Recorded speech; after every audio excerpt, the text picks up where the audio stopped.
or forecast to occur in our listening area. This station will broadcast severe weather alarm tones for southern Lake Michigan, Lake, DuPage and Cook County.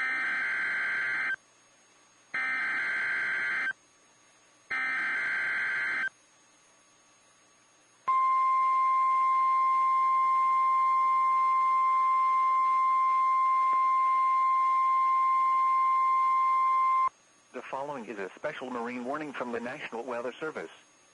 The National Weather Service in Chicago has issued a special marine warning for nearshore waters from Wilmette Harbor to Calumet Harbor, nearshore waters from Calumet Harbor to Burns Harbor, open waters from Wilmette Harbor to Michigan City out to Mid-Lake, until 8:45 p.m. At 6:37 p.m., a strong thunderstorm was located over Jackson Park Harbor, or over Calumet Harbor, moving northeast at 5 knots. Hazard, wind gusts 34 knots or greater. Source, radar indicated.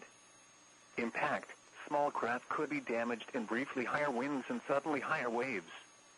Locations impacted include Harrison Beaver Crib, 31st Street Harbor, Monroe Harbor, Calumet Harbor, Indiana Harbor, Burnham Harbor, Hammond Marina, Jackson Park Harbor, Belmont Harbor, Marina Shores at New Harbor, 59th Street Marina and Diversey Harbor.